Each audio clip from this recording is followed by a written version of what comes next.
شعبان کے مہینے میں رسالت مآب علیہ الصلوۃ والسلام پر حضور پاک کے 3 مخلص صحابہ کے لیے سورۃ توبہ کی آیت نمبر 117، 18، 19، 20 اتری تھی. اسی کے متعلق میں آپ کی خدمت میں چند معروضات رکھوں گا.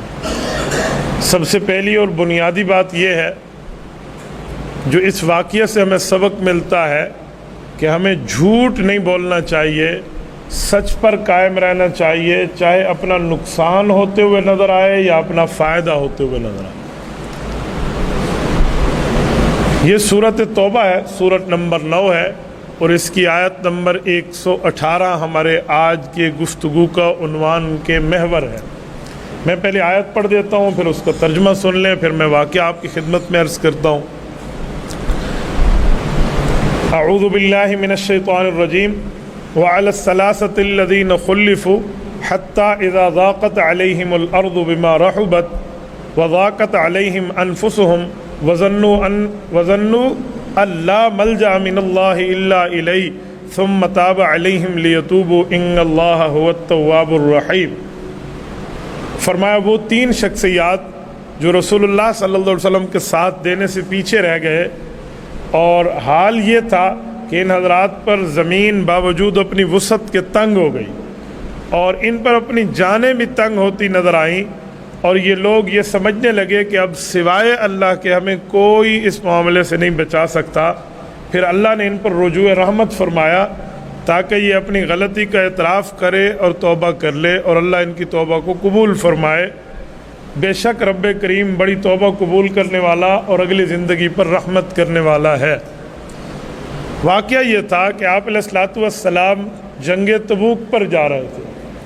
یہ تبوک مدینہ منورہ سے تقریباً 1000 کلومیٹر دور شمال کی طرف ہے، ملک شام کی سرحد شمار ہوتی ہے. دومت الجندل ایک علاقہ ہے. یہ دومت الجندل جو ہے رسالت مآب علیہ السلام نے اس سفر میں اس کو فتح کیا ہے. میں نے اس واقعے کو پڑھا تو بہت عرصہ پہلے تھا، لیکن خود ان علاقوں میں ایک جگہ وزٹ کر کے میں نے ان جگہوں کو دیکھا ہے. یہ مدینہ منورہ کا صوبہ ہے. اب تو مدینہ منورہ ایک صوبہ ہے، منطقہ ہے. یہ تبوک اسی کا حصہ ہے.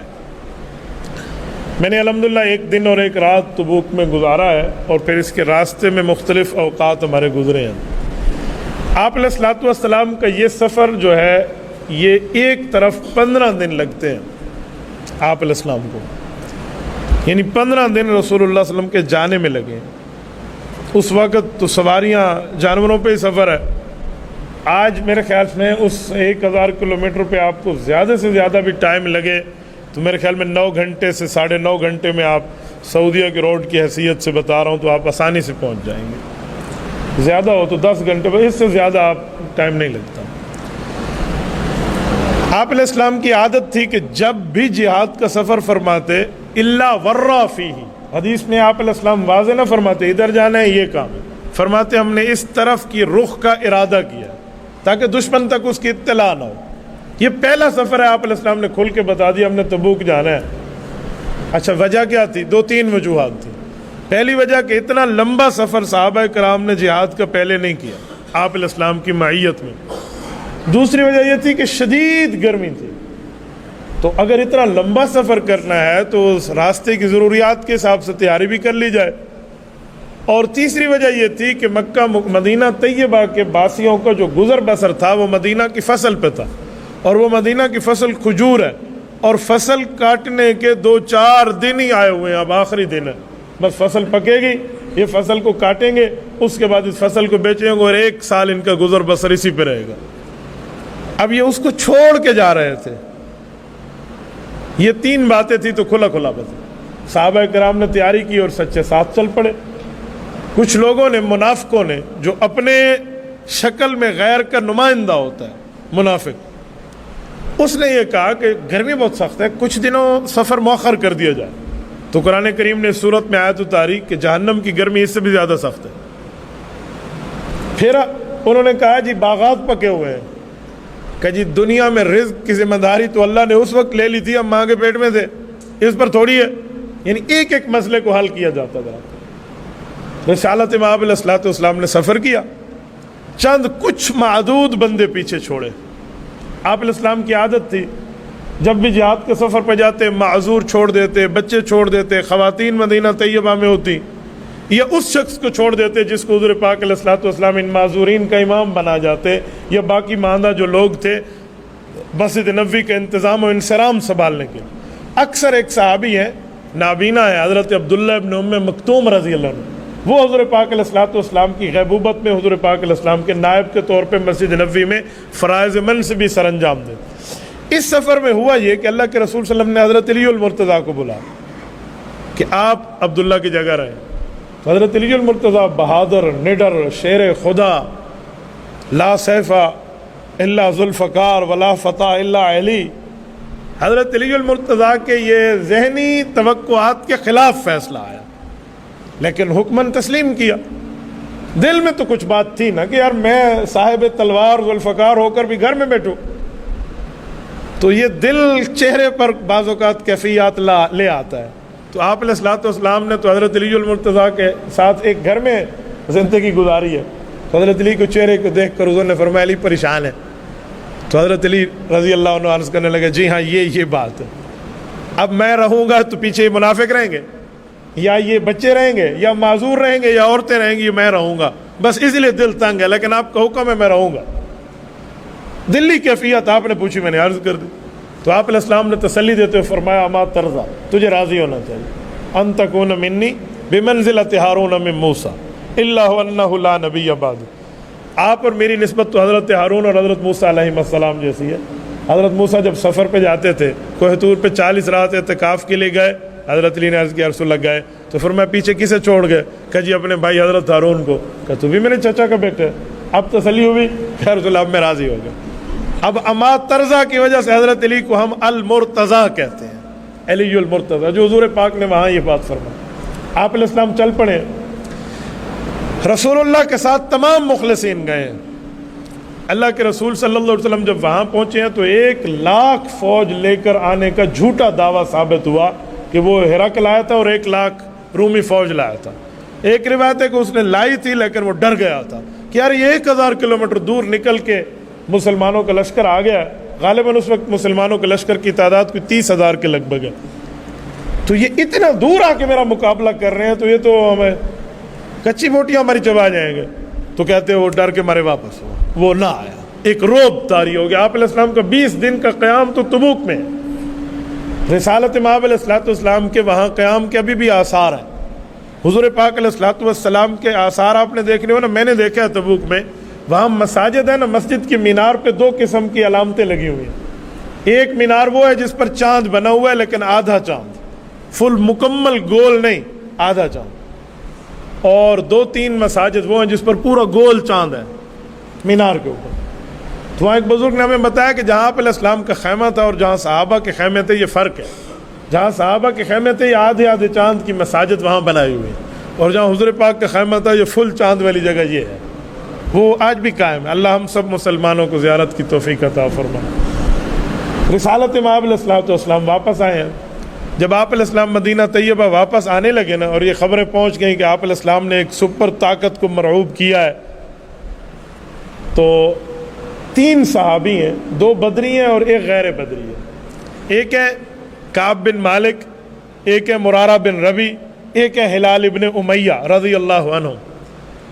وہ دونوں تو ادھیڑ عمر کے ہیں، لیکن حضرت ہلال ابن کعب بن مالک یہ نوجوان ہے۔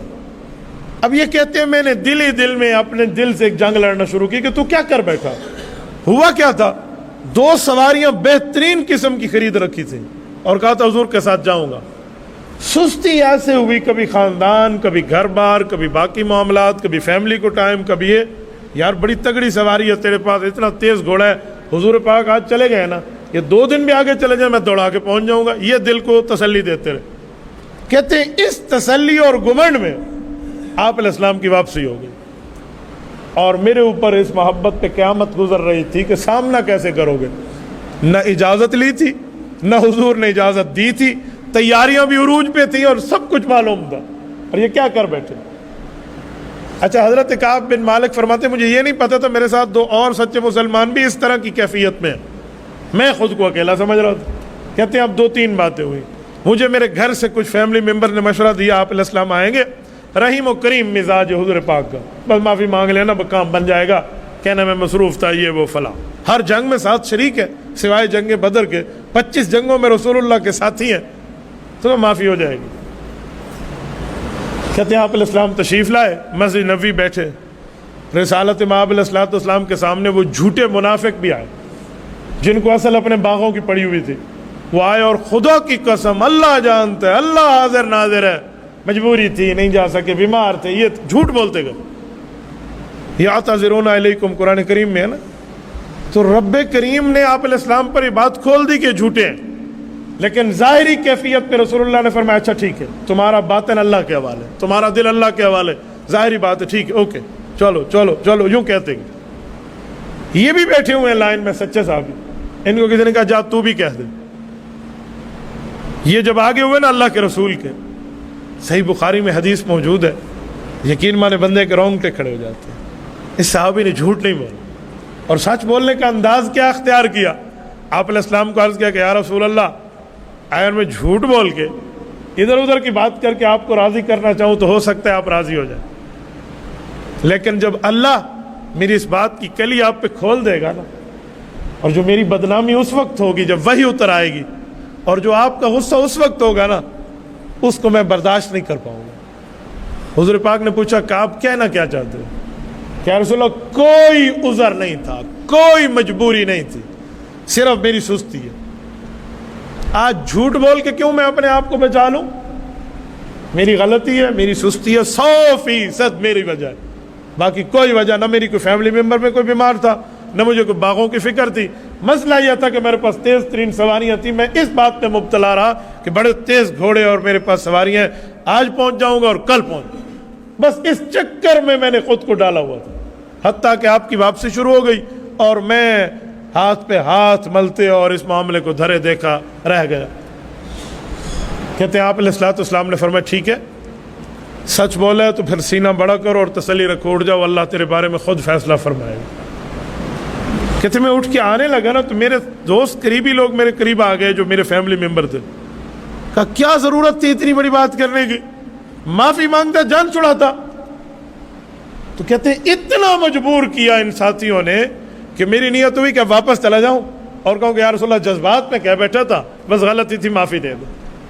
کہتے ہیں میں دوستوں کے کہنے پر اتنا ان سے متاثر ہو گیا, ایک قدم اٹھایا تو میرے دل نے مجھے کہا کہ ایک جرم کر بیٹھا ہے اتنا بڑا, اب اس جرم کو دوسرے جرم کے ساتھ دھوتے ہو.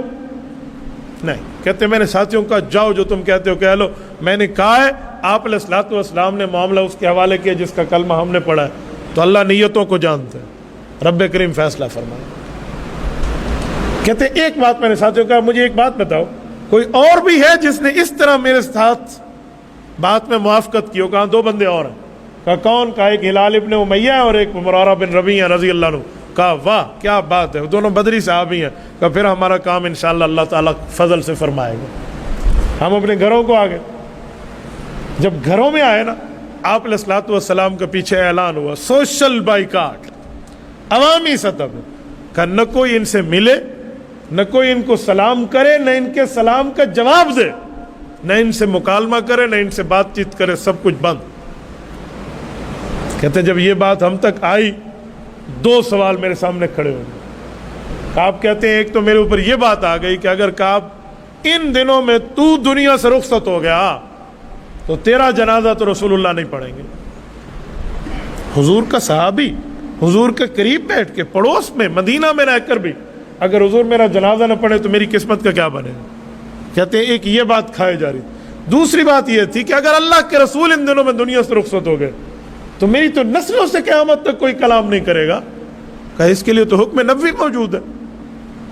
کہا یہی بات لے کر میں ہر نماز کے بعد ہاتھ اٹھاتا اور میری داڑھی آنسوؤں سے تر ہو جاتی. کہ یا رسول اللہ, یا اللہ میں نے تو سچ بولا اور آپ کا وعدہ ہے کہ سچے کو آپ نجات دیں گے. یہ مانگتا رہا. 40 راتیں گزر گئی, ایک چلہ, کچھ بھی نہیں. 40 راتوں کے بعد ایک حکم اور آیا. آپ علیہ السلام نے نمائندے بھیجے کہ ان کی بیویوں کو ان سے جدا ہو جائے. کہتے ہیں ہلال ابن امیہ بوڑھے آدمی تھے، انتہائی بوڑھے تھے. ان کی بیوی اللہ کے رسول کی خدمت میں پہنچ گئی کہ یا رسول اللہ اگر آپ اجازت دیں تو میں علیحدہ ہو جاؤں، لیکن اگر میں آپ کو کچھ عرض کروں تو فرمایا کہو. کہ بہت بوڑھا آدمی ہے، اس کو روٹی پکا کے دینے والا بھی کوئی نہیں ہے، اس حد تک رہ سکتی ہوں؟ کہاں اس حد تک رہو لیکن ایک دوسرے کے قریب نہ جانا. کہا جی ٹھیک ہے. انہوں نے تو معاہدہ کر لیا. مرارہ بن نبی کی بیوی بھی گھر چلی گئی. کہا جی میری بیوی تھی کہ میں جو نوجوان آدمی ہوں، مجھے بھی لوگوں نے کہا جا بیوی کو کہہ دے. میں نے کہا جی اتنا صبر کیا تو اور بھی کر لوں گا. اب نہیں کہتا، میں نہیں جاتا حضور کے پاس کہ بیوی کو یہ بہانہ سکھاؤں کہ مجھے کھانا پکا دے. میں جوان ہوں، اپنا کھانا پکا سکتا ہوں. میں نے بیوی کو کہا آپ اپنے میکے چلی جائے جب تک اللہ میرے بارے میں کوئی فیصلہ نہیں ہوتا رہتا. کہتے ہیں 40 راتوں کی تکلیف ایک جگہ، یہ 50 رات تک معاملہ چلا اور آخری 10 دن ایک طرف. ہوا یہ کہ میرا ایک قریبی دوست اور چچے کا بیٹا ہے، بہت بچپن کے گویا ہم لنگوٹیا یار ہیں، حضرت ابو قتادہ رضی اللہ عنہ. کہتے میں ان کے پاس گیا اور اس حج اور اس نیت سے گیا کہ ابو قتادہ اپنا یار ہے، بچپن میں ایک دوسرے کے ساتھ مٹی کی ایک جگہ میں کھیلے ہیں، آج تک ایک دوسرے سے کوئی راز نیاز پوشیدہ نہیں ہے، اس سے کچھ اندر کی بات نکلواؤں کہ میرے بارے میں ہو کیا رہا. کہتے میں گیا، وہ تو ایسے ملا جیسے آج تک ہم ایک دوسرے کو جانتے نہیں ہیں، اجنبی حالت، نہ کوئی سلام کا جواب نہ کوئی حال حوال. کہ 3 بار میں نے اس کو پکارا اور تیسری بار یوں ہاتھ باندھے کہ یار کوئی تو جواب دے دے، میں جھوٹا ہوں، میں منافق ہوں، میں نے غلط کیا ہے. کہ میں نے جب صفائیاں دی نا، ایک جملہ کہا میرے چچا کے بیٹے نے اور اٹھ کے چلا گیا. کہ تو جو ہے نا تجھے اللہ جانتے اللہ کا رسول جانتے، اٹھ جا. یہ بھی نہیں کہا کہ تو سچ بول رہا ہے جھوٹ بول رہا ہے. کہتے میرے اوپر زندگی تنگ ہو گئی. مسجد نبوی آتا، باقی جو بزرگ دوست تھے نا وہ تو گھر بیٹھ گئے، نمازوں میں بھی نہ آ سکے. یہ حالت بن گئی ان کی طبیعت کے حساب سے. کہتے میں جوان تھا لیکن میں نمازیں نہیں چھوڑی. میں مسجد نبوی میں نماز پڑھنے آتا، نہ کوئی بولتا، نہ کوئی ملتا، نہ کوئی سلام کرتا، نہ کوئی جواب دیتا، لیکن میں نماز کے لیے آتا. کہتے ہیں پھر ایک کوشش ہوتی کہ حضور پاک علیہ السلام کا سامنا تو نہیں کر سکتا، لیکن کبھی کبھی ایسے ٹھہر کے یوں کن اکھیوں سے دیکھتا کہ حضور میری طرف دیکھتے بھی ہیں یا نہیں. کہتے ہیں اگر میں نماز میں مشغول ہوتا تو آپ دیکھتے، اور میں سلام پھیرتا تو حضور چہرہ ہٹا دیتے. یہی حال چل رہا ہے. کہتے ایک دن بازار آیا ہوں، میرا کاروبار تھا، بزنس مین آدمی ہے یہ صحابی، بہت بڑے تاجر ہیں. کہتے ہیں مجھے وہاں پر ایک آواز سنائی دی، اور ایک فارنر آدمی ہے، غیر ملکی بندہ ہے، اور وہ کہہ رہا ہے میں قبطی ہوں، اور قبطی نسل کا ہے. قبطی یہ فرعونی قوم ہے. کہتے ہیں اس نے کہا میں بادشاہ روم کا نمائندہ بن کے آیا ہوں، گویا سفیر بن کے آیا ہوا ہے. کہ تجھے تلاش کروں، کوئی ایک بندہ تیرا راہ بتا نہیں رہا. تو اس نے کہا مجھ سے کیسر روم کا کیا واسطہ، بادشاہ ایک سپر طاقت، کفریہ طاقت کا مجھ سے کیا واسطہ. انہوں نے کہا جی تنہائی میں ٹائم دو، کچھ راز نیاز کی بات ہے. کہتے ہم بیٹھ گئے ایک جگہ، تو اس نے خط میرے سامنے رکھا.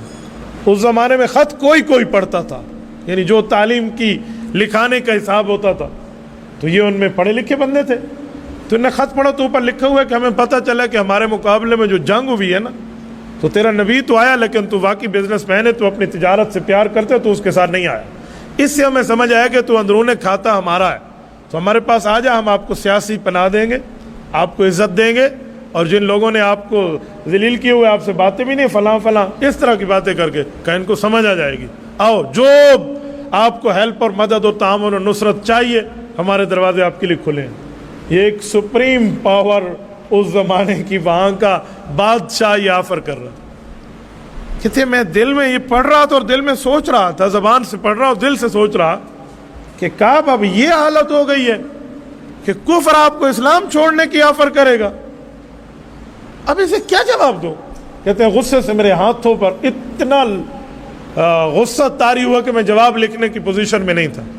تو میں نے کہا اسے زبانی جواب دیتا ہوں، ہو سکتا ہے میرے لفظ بھول جائے، آؤ اسے عملی جواب دیتا ہوں. تو میں نے کہا جا تو ہے سفیر اور نمائندہ، ہم سفیر اور نمائندوں کے ساتھ زیادتی نہیں کرتے، ہمیں ہمارے نبی نے سفیر کی عزت سکھائی ہے. آؤ ذرا. کہتے وہ آئے، ایک بڑا تنور جل رہا تھا، میں اس کے قریب اسے لے گیا. اس نے کہا خیر ہے. وہ سمجھا پتہ نہیں مجھے دھکا دیتے، کہ میں تیرے ساتھ کوئی زیادتی نہیں کروں گا، تو ایک نمائندہ ایلچی بن کے آیا.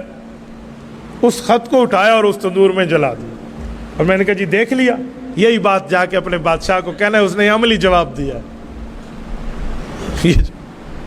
وہ چلا, 50 راتیں پوری ہوئی, آدھی رات کو آیت اتری. یہ آدھی رات کی آیت ہے, لیلی نہاری نہیں ہے, دن میں نہیں اتری, کہ وہ جو 3 لوگ ہیں جو پیچھے رہ گئے تھے, کعب بن مالک, ہلال بن امیہ, مرارہ بن ربیع رضی اللہ عنہ, ان تینوں پہ زمین تنگ ہو چکی اور اپنی زندگی تنگ ہو چکی ہے. لیکن اب اللہ رب العزت فیصلہ کر رہا ہے کہ میں ان کی توبہ قبول کر رہا ہوں. آیت اتری. رسالت مآب علیہ السلام نے تہجد میں حضرت ام سلمہ رضی اللہ عنہ کو آیت سنا دی. ام سلمہ کا گھر ہے, کہتی ہیں حضرت کعب کہتے ہیں کہ ام سلمہ رضی اللہ عنہ جو حضور پاک کی بیوی ہے نا, ان کے ساتھ گھریلو بھی اور باقی معاملات میں ہمارے اتنے تعلق, فیملی ریلیشن تھے کہ حضرت ام سلمہ کی آنکھوں میں خوشی سے آنسو آئے. پتہ تو سب کو تھا. کہا کعب ہمارا رشتہ دار ہے, اطلاع بھجوا دیں اس تک. کہتے آپ علیہ السلام نے شفقت سے ام سلمہ کے سر پہ ہاتھ رکھا اور فرمایا ام سلمہ سو جا, ابھی یہ خوشی کی خبر پھیلی نا تو تجھے یہ باقی رات کا حصہ نیند کوئی نہیں کرنے دے گا. کہ میں نے کہا یا رسول اللہ وہ انتظار میں ہوگا. کہ اللہ خیر کرے گا. جب اللہ کی طرف سے معاملہ ٹھیک ہو گیا ہے تو نماز صبح تک انتظار کر لیں, آرام لوگوں کو بھی خراب نہ ہو. جی ٹھیک ہے. نماز صبح میں اللہ کے رسول نے اعلان کر دیا, جبل صلع, یہ مدینہ طیبہ میں آج بھی وہ جگہ ہے جبل صلع جہاں پر پہراداری ہوتی ہے. اور اگر آپ نے مدینہ طیبہ کو رمضان المبارک میں پایا ہے نا تو آپ دیکھیں گے جیسے ہمارے ڈیرہ اسماعیل خان میں گولے کی ترتیب ہے نا کہ جس پر ہم روزہ افطار کرتے ہیں, تو جبل صلع پر آج بھی افطار کا گولا بجتا ہے. وہاں پر جو حضرات گئے ہیں وہ جبل صلع کو جانتے ہیں. میں اگر تھوڑا مزید تعارف کروں تو آپ جان جائیں گے. سوق بنگال, جسے بنگالی مارکیٹ کہتے ہیں مدینہ طیبہ کی, یہ سوق بنگال دارالانصار ہوٹل ہے وہاں پر, اس کے بالکل بائیں طرف جا کر آپ کو جبل صلع ملے گا, بالکل قریب ہے, حرم کے اندر ہی. یہ پہاڑی اونچی ہے تو اس پر اعلان ہوا کرتا تھا. کہتے ہیں وہاں پہ چڑھ کے اعلان ہوا کہ کعب اللہ نے تیری توبہ قبول کر لی. کہتے ہیں 50ویں صبح تھی اور اس صبح میں میری حالت یہ تھی کہ میں نماز صبح کے لیے مسجد نہیں جا سکا. نہ میرے قدموں نے میرا ساتھ دیا, نہ میری صحت نے میرا ساتھ دیا, میری قدم بوجھل ہو چکے تھے. لیکن جب یہ آواز سنی نا میرے اندر ایک تازگی کی روح پھونکی. آواز حضرت ابوبکر صدیق کی ہے. وہاں پر یہ اعلان ہوتا تھا. اس زمانے میں تو یوں شور شرابہ اور ٹیکنالوجی کے معاملات نہیں تھے, آواز تو بہت دور تک جایا کرتی تھی. اتنے میں حضرت حمزہ اسلمی رضی اللہ عنہ وہ اپنے گھوڑے پہ بیٹھے اور دوڑتے میری جگہ تک آ گئے, حالانکہ قریب ہے گھر. اور کہتے ہیں مجھے آ کر انہوں نے خوشخبری سنائی. کہتے ہیں میرے پاس گھر میں اکیلا تھا, سوائے اپنی اعلیٰ قسم کی ایک قمیض تھی, اس کے علاوہ میرے پاس اس وقت کچھ نہیں تھا. کہتے میں نے وہ قمیض اتاری اور اسے تحفہ دے دی. یار اللہ تیرا منہ میٹھا کرے, تو نے مجھے خوشخبری سے پوری زندگی میں سب سے بڑی جو میرے لیے ایک اعزاز ہے وہ دیا. کہتے انہوں نے کہا آؤ. آپ علیہ السلام نے بلایا. وہ جگہ جہاں 50 دن تک رسالت مآب اس کو دیکھے نہیں, خود دیکھنا تو چھوڑے, جہاں گھر والیوں کو دور کر دیا گیا, جہاں سوشل بائیکاٹ, پوری فیملی الگ ہو, اس موقع پہ رسالت مآب اگر یوں ہاتھ کھول کے اس کا استقبال کریں تو منظر کیا ہو. کہتے ہیں آپ علیہ السلام تو اپنے صحابہ کے جھرمٹ میں بیٹھے تھے, لیکن مسجد نبوی کے دروازے پر جو سب سے پہلے دوڑ کے میری طرف صحابی آیا نا, اس کا نام حضرت طلحہ ہے. طلحہ بن عبید اللہ رضی اللہ عنہ, 10 مبشرہ کے صحابی.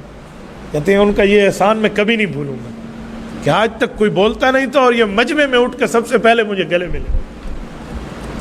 تو میں رسالت مآب علیہ السلام کی خدمت میں آیا, اللہ کے رسول نے آیت پڑھ کے سنا دی تو مجھے خوشی ہوئی. میں نے کہا یا رسول اللہ ایک عرض میں بھی کرتا ہوں کہ یہ جو میرا دنیاوی مال ہے نا, یہ سواریاں اور یہ میرا پیسہ, اسی نے مجھے اس نتیجے پر پہنچایا کہ میں آپ سے لیٹ ہو گیا.